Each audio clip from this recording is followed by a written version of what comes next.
Hoy, ay. Hindi porket tag-ulan, nagsasarili ka na naman. Yes, friend, 101.1, Yes FM pa rin ang iyong pinapakinggan. At sa ingay ng bunganga ko, mukhang cancel ang pagsasarili mo sa banyo, sa kwarto, sa kotse mo, o kung nasaan ka man sa mga oras na ito.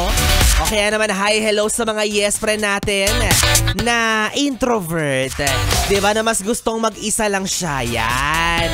Yan yung sinasabi nating mahilig magsarili. Diba? Or kung hindi naman siya introvert, baka trip niya lang talagang mapag-isa siya. Okay lang naman yon, diba? Kasi may mga ganyan naman talaga tayong moments sa buhay. Yung ayaw mo ng ibang kasama, ayaw mo ng ibang kausap, gusto mo lang talaga mapag-isa. Kaya ang solusyon, magsasarili ka. Ay nako, minsan mahirap naman talaga yan, no? Lalo na kapag ganyan maraming tao sa paligid mo, ang ingay-ingay ng paligid, ang gulo-gulo, yan tuloy nakaka-cancel yung mga moments na gusto mong mapag-isa ka lang. Pero at the end of the day, aminin nyo, masarap din naman talaga yan. Lalo na kapag ganitong malamig ang panahon. Ang sarap-sarap mag-solo. Ang sarap-sarap magsarili. Ay nako. O kung yung iba ang hanap ay cuddle, tanggapin na lang natin no, na may mga yes friend tayo na ayaw na nila ng cuddle, sawang-sawa na sila doon. Kasi nasanay na lang sila sa struggle, ganon. At saka kapag ganyang nasa mood ka, no?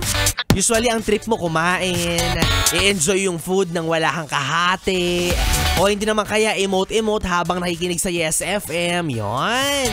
O pero may ilan din, sabi nila, ang pagsasarili ay nakakapasma. Hala, totoo ba? Oo, lalo na daw kung babasain mo yung kamay mo agad pagkatapos mo. Hala, oo, masama nga naman talaga yan, yes friend, diba? For example, nasa isang sulok ka ng bahay ninyo, nagsasarili ka, nagsosolo ka, nagsiselfon ka, nagmo-Mobile Legends ka. O diba, pagod na pagod yung kamay mo tapos babasain mo agad, naku masama yan, papasmahin ka. O kaya masama yan. At bukod pa ron, ang pagsasarili raw ay nakakakaliw. Bakit nakakakaliw, B-boy Bibo? O lalo na kung yung hobby mo habang nagsasarili ka ay magganchilyo. Ikaw talaga? O diba, nakakakaliw naman talaga yan. Nakakabuo siya ng mga dead skin sa kamay. Lalo na kapag yung hobby mo yan, yung kinakailangan mo magganchilyo. Ano pa ba? Yung mga bagay na ginagamit ang kamay. Oh ha? Ay naka, well anyways, yes friend, alam kong gusto mo ng katahimikan at solid na tugtugan, kaya naman pababayaan na kita dyan. Basta kung magsasarili ka man sa mga oras na ito, baka naman pwedeng isingit mo na si B-boy Bibo. Hindi naman kita guguluhin panonoorin lang kita. O hindi naman kaya susubaybayan lang kita, tas bahala ka na, kanya-kanya na tayo. Ay naka, yes friend, kapiling mo na ang DJ na mabilis mo ngayon.